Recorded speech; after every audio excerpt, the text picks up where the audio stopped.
My golly. Wow. Steve, everybody is just absolutely speechless. I know a lot of people here have had angelic experiences and different kinds of experiences, but you bring it all together. I can remember our good friend Jürgen Zever said that he had an experience where he felt all the joy in the world. Now, first of all, he felt all the sorrow in the world, which I think you have touched. And he said he felt all the sorrow and all the pain, and then he felt all the joy. And I think that's something like what you've gone through. Am I right? That Yes. that Yes, indeed. so it's something that I think we are familiar with. A lot of people are asking, they don't know about the reval, they don't know about the the emergency signal. Can you give people a bit of an idea about what's coming up? Yes. Ooh, in a nutshell, eh? In a Wow. nutshell. In a nutshell. We don't ask. After the Yeah. after the assassination of John Kennedy, a bunch of military officers got together and said, "We got to stop this. We got to stop this." And they became the White Hats. Fast forward to the present day, they have a well worked out plan for getting rid of the deep state, and they're going about it step by step behind the scenes. The latest is that an emergency broadcast of theirs, not an emergency broadcast of FEMA, which is deep state, but an emergency broadcast of theirs will go off covering 10 days. Pardon me. Each day there'll be an 8-hour broadcast 3 times. During this, they'll be rounding up deep state members that haven't already been rounded up. Excuse me. And they'll have the reval, I think. I believe that's how it'll go. Or the reval might be before the emergency broadcast. And then people will be absolutely laid low by what they're going to be hearing and seeing. So there needs to be triage. So I think the ring of fire, wave of love, solar flash, solar flare, whatever you want to call it, this explosion of energy from the sun is going to happen at the end of the 10 days of broadcast.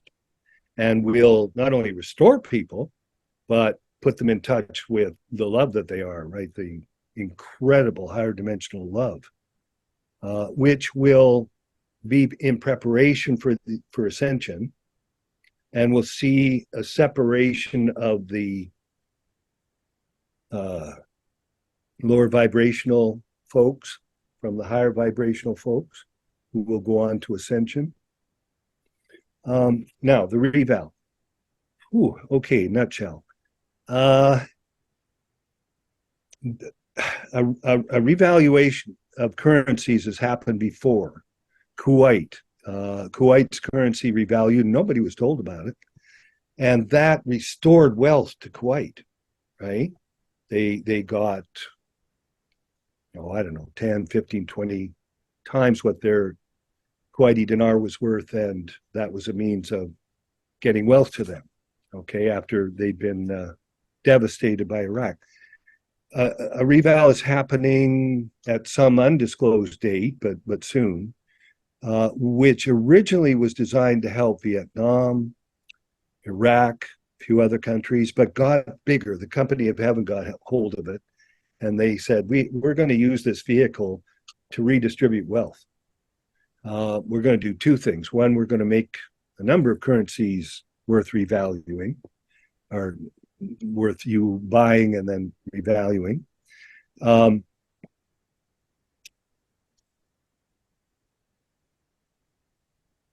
wow, that first time was just dropped out of sight. Uh, and so after going there, they then said, okay, now we're going to include veterans. Okay, now we're going to include natives. Okay, now we're going to include light workers. And they began to make suggestions because they've admitted this. I've asked Michael about this. He said, yes, yes, yes. They began to make suggestions to people to buy these currencies. This was 2013. I went out and bought a lot of currencies. And so now all along it's been said, oh yeah, the reval is next week. Oh yeah, the reval is next month. We've been going through that since, well, since 2013, but others since well before then.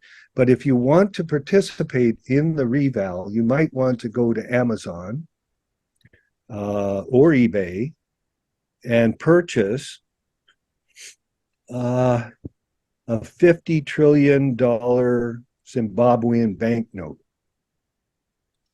50 trillion. Do you want me to put that in here? 50. Yeah, put that down there. Well, estimations of what it'll be worth vary. The low estimations say about $30 million for a 50T note. But the upper estimations say no, $1 to $1. So that would be $50 trillion.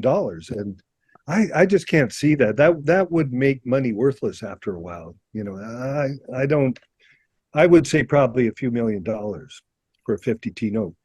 You can also buy some $1 billion notes, which are much less expensive. And if all you're looking for is a secure life, then what the heck? Get a $50 billion note, which is much less expensive. Yeah, anyways. Anyway, okay, Steve, I think we'll pass it over to questions now. Now, first of all, who was it? Who was it that had their hand up? Michael Nate. Now, Michael is into a lot of this kind of thing. Michael, how about we hear from you? Well, I'm absolutely overjoyed to meet you, Steve. And it's fascinating that you're talking about the cultural, I can't remember your exact words now, but... Oh, cross-cultural spirituality? That's it. That's it. Right. That's beautiful. Yes. I have been getting inspirations and guidance and whatever for a year or more now to start moving into this in a public discussion manner. Wonderful. And as part of Beyond Being Human, I think mid-November, we're going to have a discussion panel called Religion, Spirituality, and Other Dimensions. Yes. Right. Love you to be a guest. Absolutely. I'd love to. Oh, yeah. Let's get this discussion going. But it's, I mean, what seems to be happening is through all sorts of different people from all sorts of different angles, this message is coming through that we have to let go of the religious boundaries and the division that it's causing and all of those sorts of things.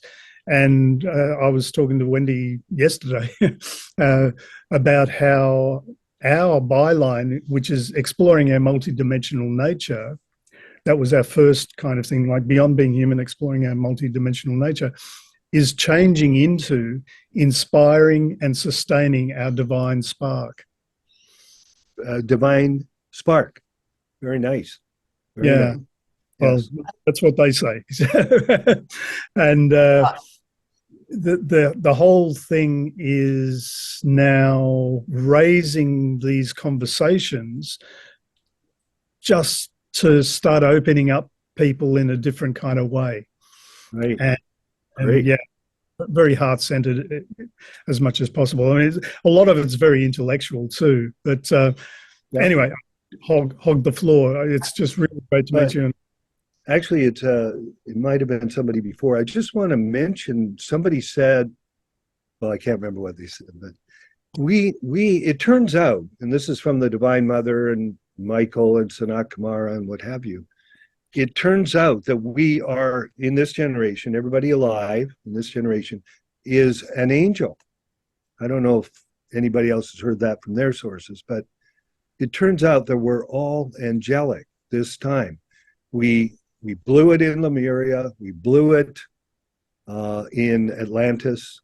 This particular ascension is going into it. First of all, it's mass. Everybody's going. It's physical. We're not dying this time. We're keeping our bodies. We're going into a new area, a new region of space, which is interdimensional because, as you know from your studies, if you're in the astral plane, you can't just go to the mental plane, right? Correct? Yeah? So that's all changing. the space that we're going into is interdimensional. You can visit, can't stay, but you can visit the higher dimensions. Never been done before. Now, I don't know I hope somebody can remind me why I just said that, but oh yeah, we're all angels. Michael said we're all angels because they want this ascension to succeed. And so they sent this crew, which was the original crew, the creator race from a long time ago, to make sure that we make it this time. So I just wanted to say that. I can't remember the exact remark, but that's the answer. Thanks. Wow, Steve, what a great story. I'm impressed with the clarity of your message. Thank you. I was working on a pretty deep question, but I jumped over to maybe something more straightforward. You talked about the truth behind 9/11. Can you share any of that? Oh, wow. Well, let me just describe what really happened on 9/11 as far as I know. As far as I know, thermite charges were planted on every floor, and those are the squibs you see.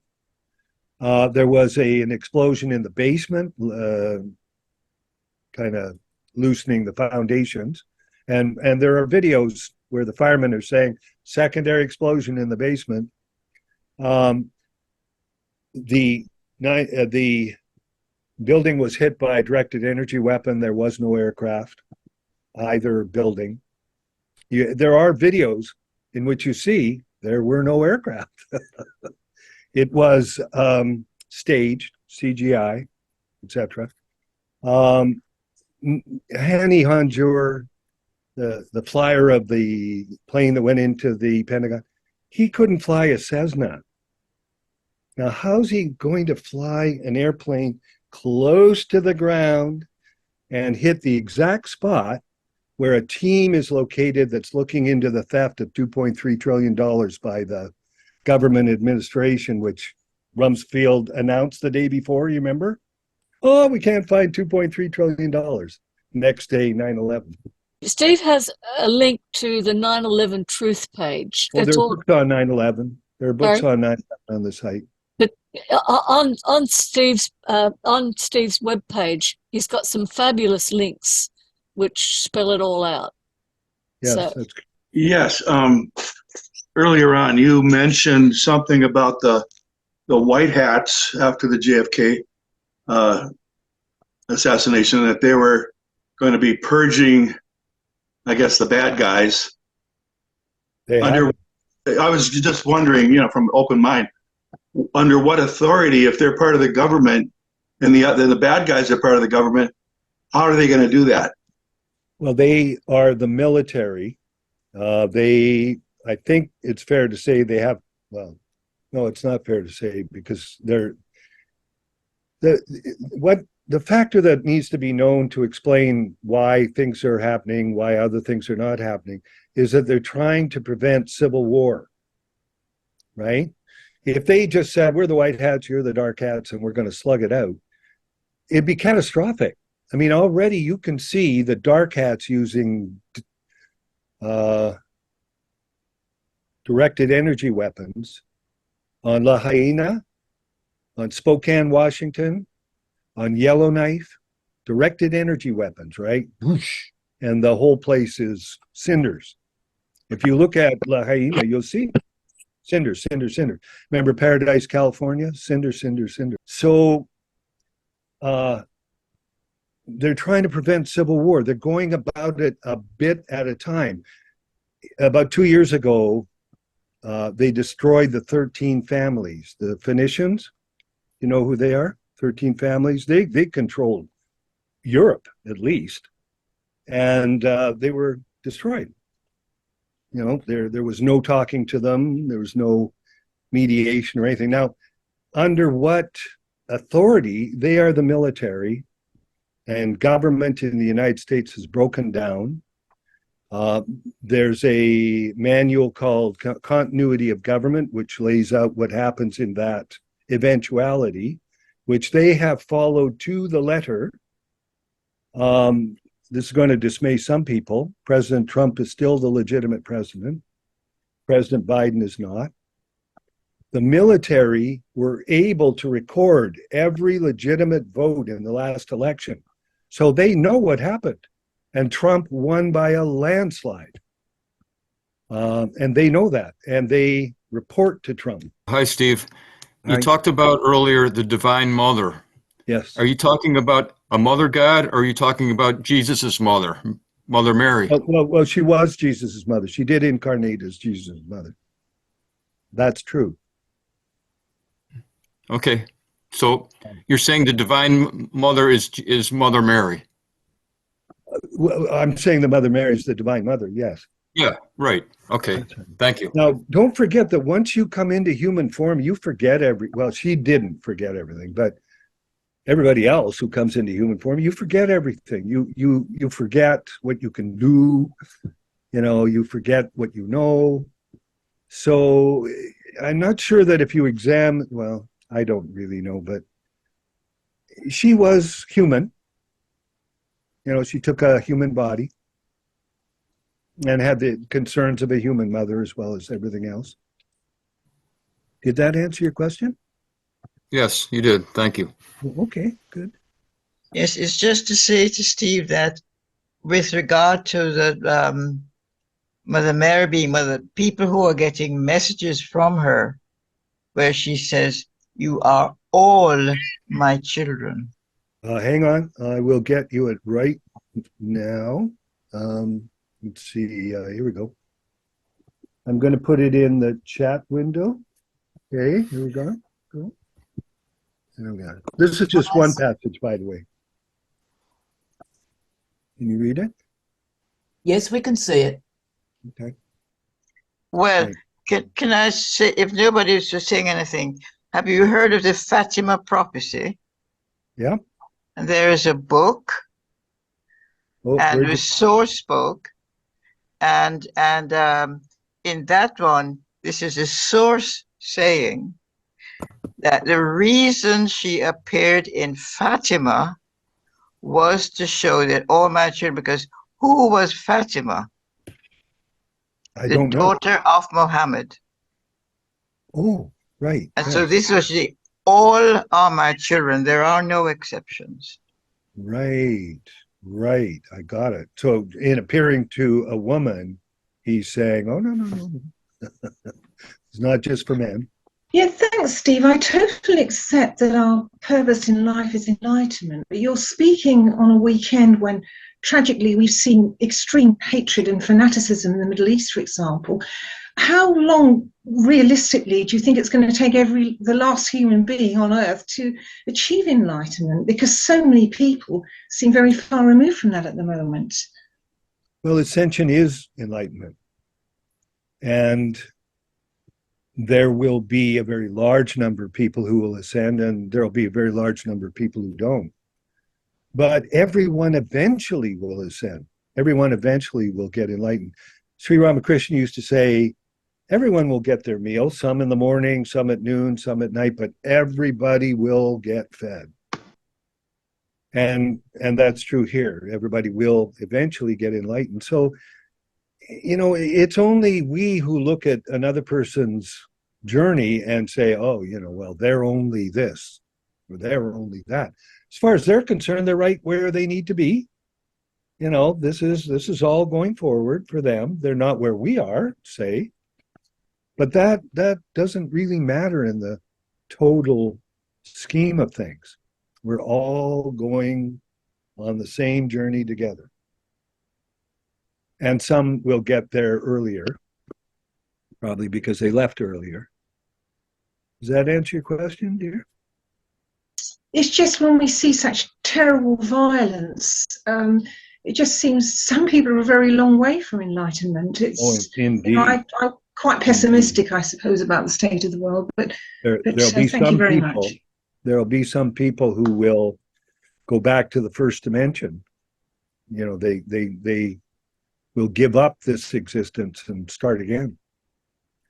One of the things that we try to do in our work is to keep people focused on love and hope and higher vibrational things. Right. What can we do to people who are overwhelmed with despair at the state of the world? What can we tell them? What can we? How? I'm sure most people here have had these feelings of existential angst of despair. It's sort of in the atmosphere at the moment. Spiritual people are feeling this disturbance in the force, and how can we sustain ourselves through these difficult times to come? Right. Well, I certainly can tell you what I do, and that is that I follow a very simple exercise. On my in-breath, I breathe love up from my heart and swirl it around. And on my out-breath, I breathe it out to the world because love must flow, right? It has to flow. And that leaves me in the experience of love. And if I'm in the experience of love, I'm certainly not depressed. So that's what I do. The other thing that helps is to bring oneself into awareness, of the divine plan. You know, like, what's happening? Is this something I need to be despondent about? And in fact, it's not. Every time the deep state does a FEMA address, the white hats quickly triangulate where that is, and it's gone, right? Every time they fire a directed energy weapon, the white hats quickly grab where it is, and it's gone. So the deep state is going down rapidly. Another fact, President Trump wrote an executive order that says if you are guilty or deemed to be guilty of serious human rights abuses will take all your money, right? You won't have a cent, Bill Gates. And all that money is now coming around, is going to be used here, but the deep state has no access to it. Everybody who's been identified, George Bush, Senior, Junior, Clinton, all the Clintons, Biden was hanged about 2 or 3 years ago. I think I need to address a remark here. My 40-year-old son who was on social assistance has been buying 2008 Zimbabwe notes, which drove that country into bankruptcy, and have been, well, of course your own research would identify the currency as worthless. The deep state doesn't want you to know that you could become a millionaire and free and help a lot of other people. They don't want you to know that, of course. This trend started in 1990 and has been ongoing for 30 years. They've been telling him for 2 years that will have an Indian to buy my money. Yeah, well, it's taking time, but it is going to happen. We are moving towards the golden age. Silver Birch talked about this. Yeah, I know that you have studied a lot of Silver Birch. And he talked about a time of tribulation, of enormous disturbance, but he did talk about the golden age. Was he right on to this? Absolutely, yes. Bain Saduno, Ascended Master, talked about the Ring of Fire and Ascension. Imperator, who was the prophet Malachi in the 1870s, talked about the New Age and described it, what would happen. So, yeah, they all were right on. They all were seeing clearly. Do you see that the golden age will arrive in or ascension in your lifetime? Oh, absolutely. The golden age, i.e. the fourth dimension, we entered that December 21st, 2012. And it stirred up all this evil. It's brought everything to the surface in order for it to be eliminated. As I said, the directed energy weapon's gone, right? I think it's Richard who said that you can't believe that Trump won the election. Yeah, it'll all be made clear in the emergency broadcast. Everything will be shown. In closing, well, I am amazed at the number of videos that you have on your YouTube channel, Wendy. Right. I'm amazed to see how broad and differentiated the discussion has become since 15 years ago about the afterlife. Definitely. Amazing. Amazing. Definitely. Well, would you agree that things have changed dramatically even in the last 5 years? Oh, The yeah. number of discussions, the number of people who are interested, the number of the UFOs is one of the big things that we're finding. A lot of mediumship circles now are channeling extraterrestrials. Quite, Oh, yes. You know that. there seems to be quite a lot of that happening. Um, Lots more people like Michael who are out there who are looking at multidimensional people, our multidimensional nature. We've got the out of body experiences are seeming to do amazing stuff, and they are really broadening the whole understanding. Yes. It's Work. Good work, everyone. fantastic. Wow. Now, Michael, you've brought along your friend Stone Hobbit. Is that Stone? Do you want to tell us a little bit about the work that you're involved in? Oops, yes, absolutely. Yes, I'm working with Michael. Myself, I'm all of everything you just said. I've had out-of-body experiences, NDEs. I'm a walk-in. I've got hybrid genealogy. I've always been very multidimensional. Throughout my lifetime, I've had different beings coming and going. My journey has been about holding the truth frequency, holding my truth, standing within my mana, discovering who my inner self was. And on the journey to find out who my higher self was, I found myself. I found inner standing of who I am and what I have to offer. And with the angelics coming in, the voices, we're all fallen angels, and we're all light energies in one way or another with different genetics, and we resonate with the beings that come into our fray, into our connection with us, and we're waking up to that and we're sharing it. So I'm about sharing healing, navigating ways through different forms of trauma.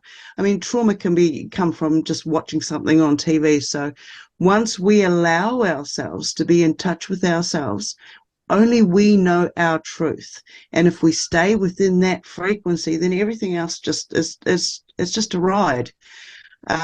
So for me, it's an adventure. It's a multi-dimensional adventure. I'm now the captain of my ship, working with different flight crews and groups of like-minded people. We're waking up. Everybody's waking up. We've got different levels of symptoms that show themselves, and we're all working together now. The more we work with ourself, you cannot be service to others if you cannot be service to self. You have to look after you first, so then you can help others. So that's what I'm about, and that's what I do in this great spaceship of ours. So thank you. Wonderful, Stone. If your head is spinning right now, just think about how much the conversation has changed in 20 years. 20 years ago, the whole concept of reincarnation was kooky. Now it's kind of mainstream. It's amazing how much our minds, humanity, has expanded, particularly amongst people like ourselves who are spiritual seekers. Religion is almost not a non-issue anymore. It's like, my mother and father lived in the era where Catholics didn't talk to Protestants. And that was the era that I grew up in. And that's so far gone now. It's, apart from Una in Ireland might be able to still resonate with that. It's still, there's a residual there, but things have changed so much in terms of our understanding. If you go back 30 years ago when we started, nobody knew Nobody knew a medium. They didn't advertise. You could call yourself a psychic, and kind of that was sort of woo-woo.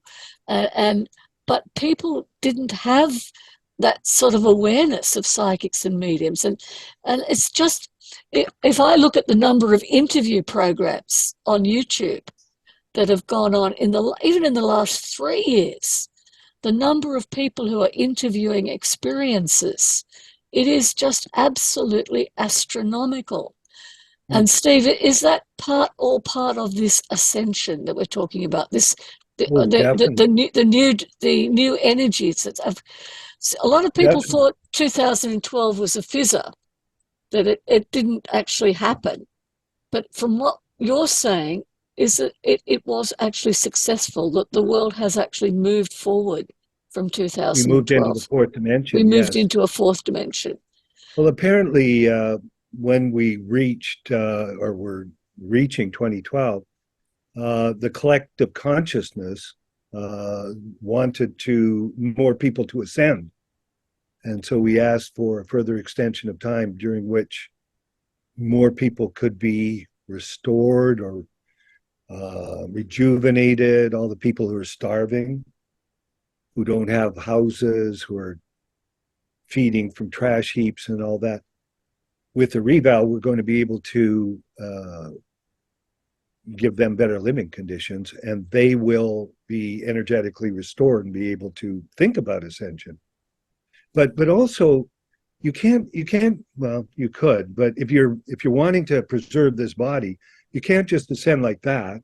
It has to be gradual over time. The body has to be made more crystalline, more crystalline, more crystalline. Yes, Steve, thank you for your talk with us today. And I was wondering if there were the messages from Divine Mother and Michael, were there commonalities or any disparities in those messages, or were they all pretty much could you kind of give us a report on that? Were they completely in agreement? Were there any differences? Oh, Michael serves the Divine Mother. I would never expect Michael to be in disagreement with the Divine Mother. I would never anticipate that happening. By the way, it was very personal, Michael, that I spoke to. It wasn't, some person on highs, but, very personal interaction. It's wonderful. No, he everything about him is in service to the mother. So the answer would be no discontinuities. Great, thank you. Mm-hmm. Okay, let's go back to the work you did with silver birch. A lot of us hold on to silver birch as a spiritual teacher. But for many of us, our roots are in spiritualism. Now, I understand that you had some experiences in spiritualism in your foundation. Did you grow up in Canada, or what was your connection with English spiritualism? Well, yes, I grew up in Vancouver. Yeah. I did a 3-month resident fellowship at Cold Mountain Institute, and I think the last workshop was one in psychic phenomena. And the group leader took us through pendulums and a little bit of meditation and numerology, and he sampled everything and talked a little bit about mediumship. After the resident fellowship was over, I went to a meeting of the British Spiritualist Society, and I have to tell you a funny story about that. This was a presentation by a couple of mediums. One of the mediums said to me, gentleman over there, I have a message from your mother. And I said, that can't be. She's dead. So anyways, out of that, I began to sit with medium Irene Griffey. And I sat with her for maybe 2, maybe 3 years. And wonderful affirmations from my mother. And she told me that I would be writing philosophy. And of course, that has come true. I also, this is just my own kind of interest. I hope it's interesting to you. A couple of years ago, I went to another meeting of the same British Spiritualist Society, and here somebody is channeling Irene Griffey, right? Mm-hmm. Yes? Yeah. And she said, "Well, I see Steve Beckow out there. How are you, Steve? You're doing good work." Funniest thing I've ever heard. I'm talking to her through a medium. Yeah. And but that was my introduction to British spiritualism. I share your admiration for Silver Birch. There's an extraterrestrial who channels who's about the same, he holds the same position as Silver Birch, the wise teacher. Right. And that's Salusa of Sirius or Sirius. Salusa doesn't channel anymore through Mike Quincy, but all his channelings are available on the web. And you might enjoy reading a few of his things because he'll probably sound like Silver Birch. Yeah, there's many on the same frequency, and it's lovely to see the work you've done. You've done a marvelous summary of Silver Birch's teachings. I think we put a link in the Friday report to that. But you've also looked very much at the Indian spiritualist teachings, and I think you've been very influenced. It was the first system of thought in the spiritual area that made sense of the whole picture for me. Christianity, I love Jesus' teachings, but he didn't set out to come up with a whole philosophical system. He might say, I'm in my Father's in me. And the system is implicit in that, right? But he didn't set out to go right through it in detail, whereas Sri Ramakrishna has done that. Sri Shankara. These are people who did set out to enunciate a philosophy. So I could have linked up one saying of Jesus's after another to give the picture, but it would have been quite an undertaking because he spoke in, just epigrams. And a lot comes into the way you interpret it. I mean, when he says no one comes to the Father except through me, if you just change the word me to love, then it makes perfect sense. Yeah, or no one comes to God except through the self. Yeah, through it just yeah, and it's just our interpretation. This is where things go. Well, he said to me that he wanted people to have to think about what he said, both the government of the day and also seekers. They had to puzzle over what he said. That's what he said to me. So you have communicated with Jesus direct. Oh yes, and the communications with him are up on the site. Not sure you can go to one place and see it, but I'll have to bring his communications together into one book. The number of books you write, Steve, is incredible. My father used to call me a lazy, no good for nothing. Right. So that was 123 books ago. And every one of them I throw at him, right? It was a gigantic rebuttal of my dad is what's happening. I'm very interested in crop circles, Steve, because they've been quite prevalent here. And I wondered if you had any insights into those and perhaps what the message of them is. Well, the crop circles in England and elsewhere. Yes. They each one, or not each one, but many of them are spiritual verities. Let's see if I can think of an example. Butterfly, ascension. Caterpillar doesn't know how they ascended, but the butterfly does, right? The butterfly can tell you how to ascend. And they do a lot of crop circles of butterflies. And that's referring to our ascension. Then there are all kinds of crop circles that tell where the person's from. Oh yeah, go to this fifth star here and turn right, and we're next to the sun or whatever. Just as we sent out that picture of the couple, there was a meme. Somebody said, "Stop sending us your nude pictures." But so that was us saying, "Oh, we're here. We're the third rock from the sun." And some crop circles are about that. So they're communications, they're messages which are not so obvious that they can be debunked by the Mockingbird Press.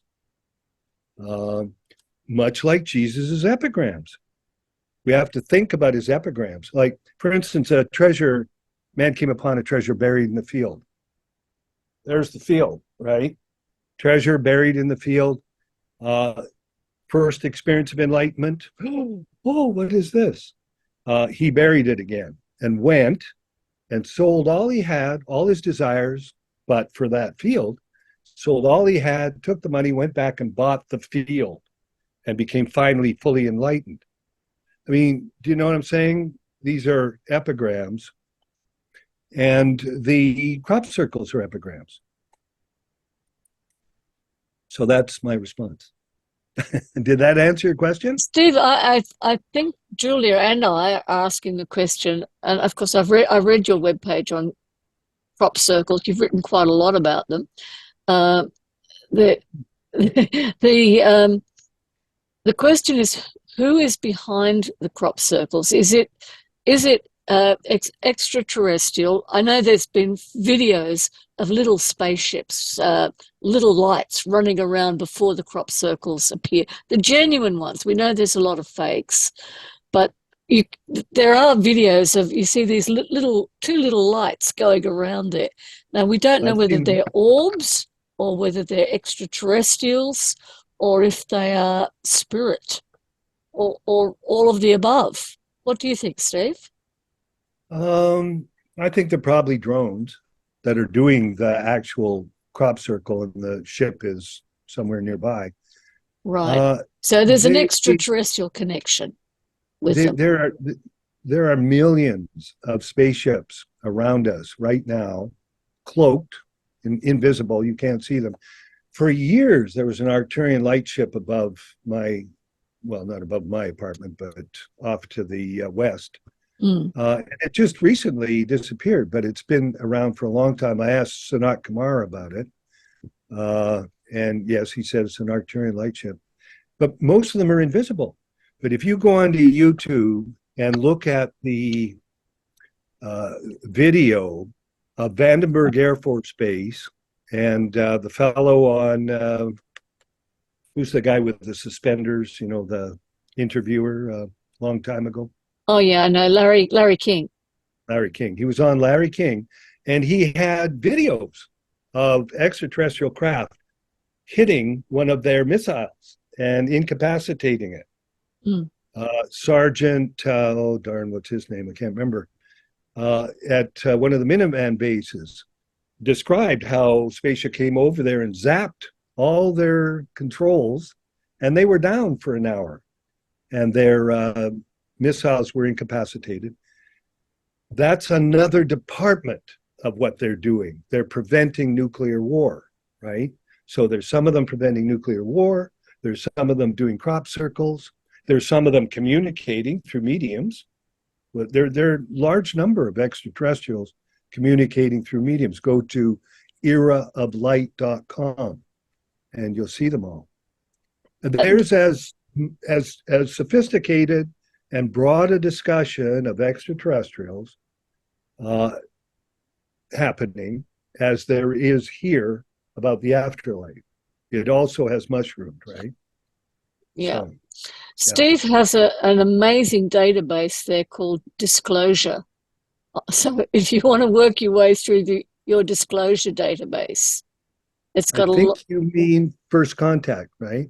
I'm pretty sure it says Disclosure, but anyway, I'll have Oh, I know what you're referring to. Yes, no, that, you're right. It's part of First Contact. which goes through a lot of this material. It's fantastic. Steve, I spent a week going through your databases. They're they are amazing. You need a vacation. Amazing work. I like you. I'm a historian, so I really appreciate research, and There you go. it's just absolutely amazing stuff. Yeah. Now, question now. Getting back to the fundamentals, a lot of us do understand about the corruption in America. A lot of us understand about 9/11, but we have a problem with Trump because Right. his personal failings, his ego, his problems, his whatever. It's really hard for me to get my head around the idea that he's really a leader of the white hats And the legal president. and and it's hard for us to get our heads around that. I mean, we know about the corruption in the media, we know about the false media, etc., etc., the work it's doing. Do you have any thoughts about Trump personally? I mean, most of us, he's portrayed really as being a bit of an egomaniac, not very high vibrational. Yeah, but that's the mainstream media, dear. They're trying to destroy him any way they can. I'm aware of his ego. However, he has said, I will stand as president and risk being assassinated so that you fellows have a legitimacy to what you're doing that you wouldn't have if I wasn't here, if I wasn't standing as president risking being shot. The number of assassination attempts is fairly high.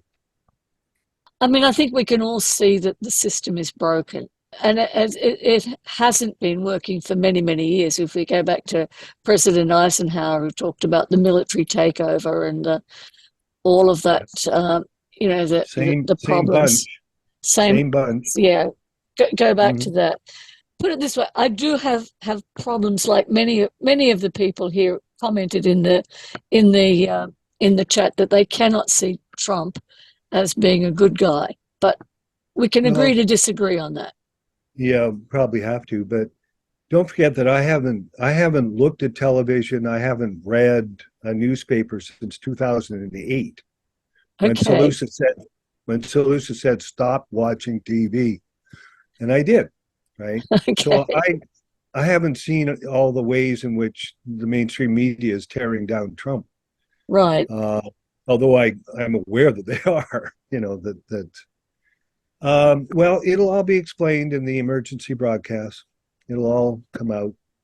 How soon do you see that happening? Any day. Any day. Yeah. Let me see. Why do I say that? Well, first of all the intel gurus behind the reval are all agreed that we've dotted all the I's and crossed all the T's.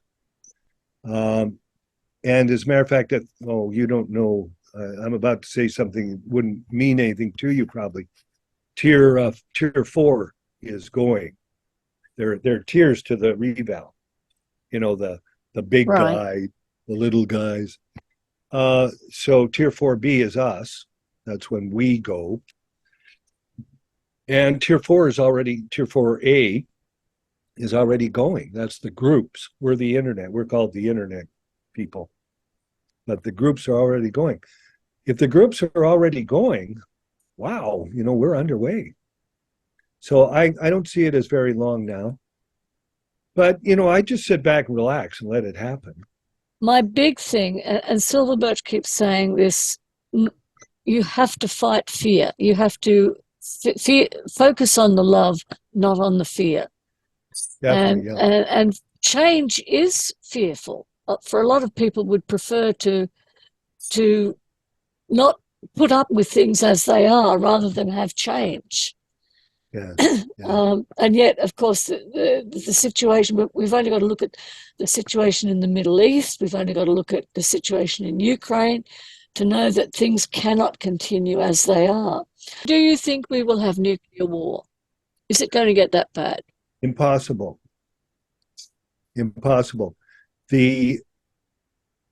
How can I say this? the councils that are responsible for what's happening on Earth, for guiding it, etc., have said no nuclear arms. When we explode a nuclear bomb, we cause chaos in other dimensions. We cause the explosion of a cell.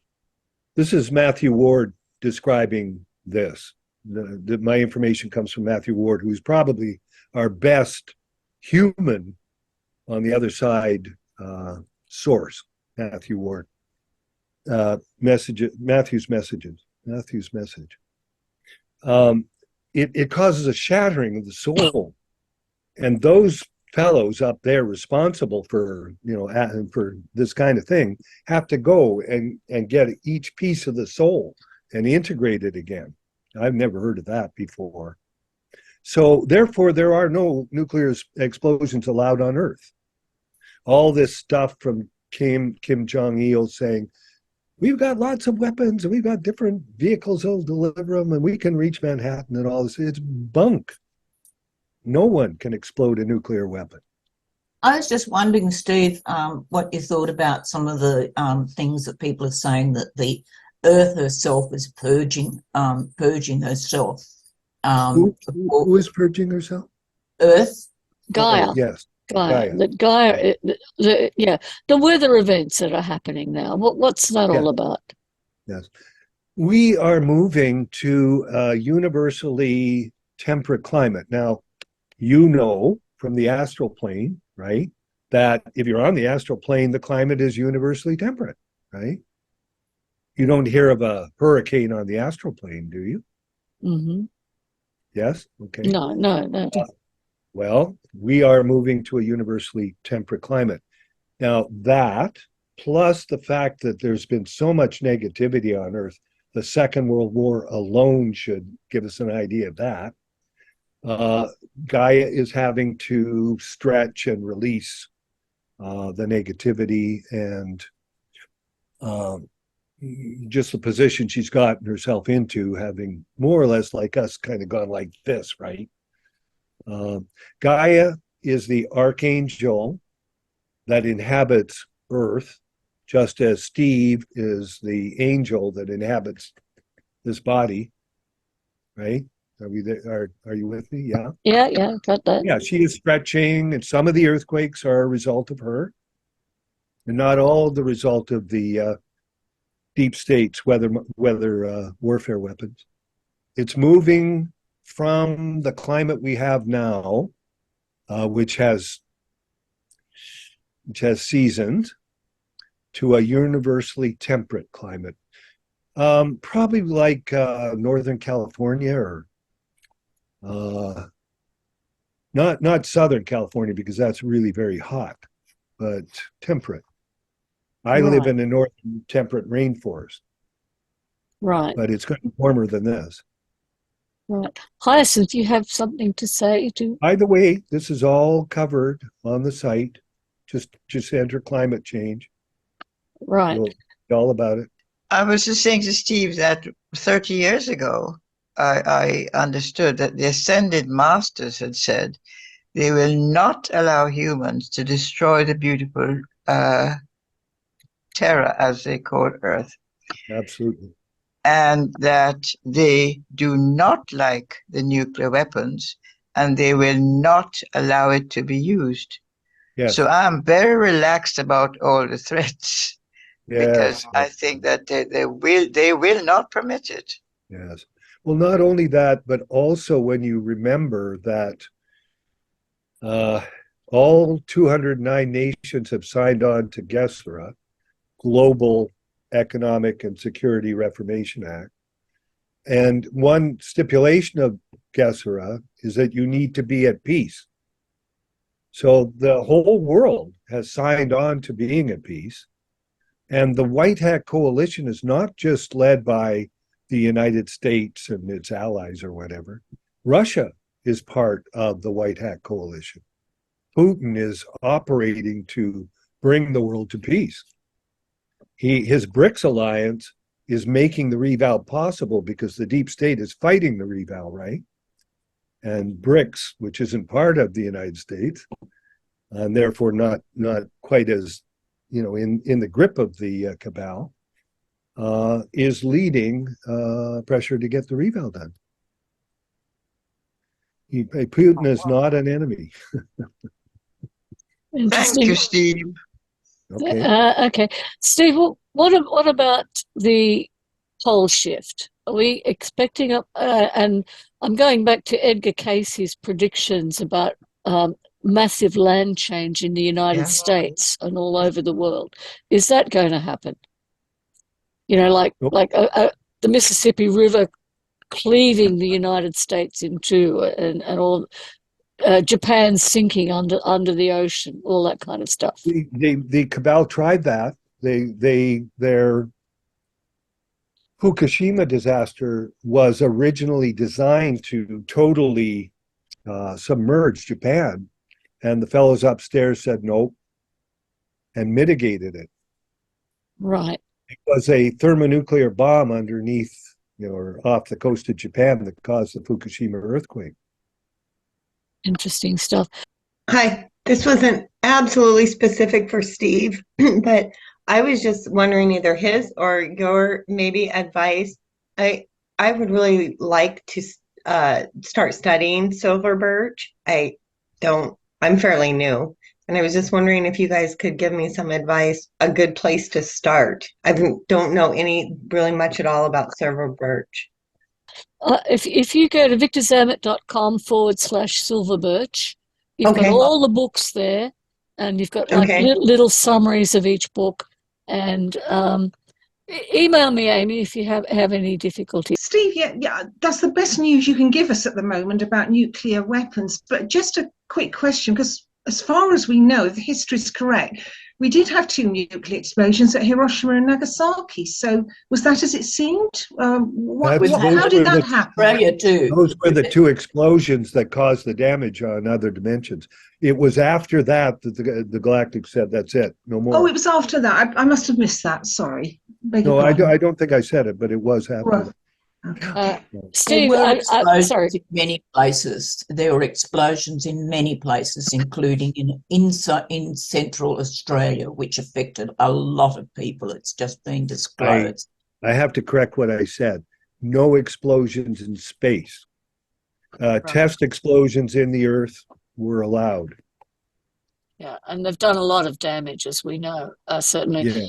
I think everybody is here sort of their mind is perhaps expanded, scrambling, lots of new energy. This is the thing with your work, Steve. What amazes me is the breadth of it, the things that you are so passionate about, the different things that you bring together. Your website, Golden Age of Gaia. Yes, there'll be a lot of things that you will disagree with at first, and you will go, "Oh no, that couldn't possibly be true." But then again, that's the nature of change, of growth. And I have a lot of friends whose families won't talk to them, because when what really happens is that when your belief system is challenged, your fundamental security in the world dissipates, and you're left really reeling. And again, I often think that this is what happens with atheists when we challenge them about the existence of the afterlife. Their fundamental stability in the world is pulled from under them. And so I have to empathize with them, because this is if you're on the journey of growth, you have to be prepared to put aside everything that you think you know, and to live comfortably in the not knowing, comfortably in the, and I just keep using that phrase, how fascinating, and keeping that mental attitude of curiosity. And just hold things, well, that's possible. And what if? We have a wonderful Cheryl Page, who runs a group called What If? about keeping an open mind about everything. And I would encourage you to have that attitude of what if, and keep everything open. And somebody like Steve, I've always considered you to be sort of one of my examples of somebody who really has that open mind and incredible curiosity, and also combining that with incredible diligence. I'm, as I think I said at the beginning, I'm in awe of your scholarship, and it's way outside anything that a PhD could produce. You know, it's just it's life. It's incredible stuff. Now, just before we finish, Michael Ney, I'd like to bring you in again, and anything that you'd like to say to Steve about his talk today. Well, yeah. I think really let's make contact. I'd love to have some discussions, and we'll definitely do an in-depth interview on particular topics. Steve, any final thoughts? I just want to mention that the energy levels on the planet have been steadily rising. We wonder why we're coming together. We wonder why we're feeling the way we are, or what symptoms we're having. And it's because the energy is rising. We're like the frog in the pot, right? The energy's, the temperature is slowly going up. And so it will carry us to ascension. I imagine ascension will be about a year to 2 years away. But the Ring of Fire will probably be, say, a month.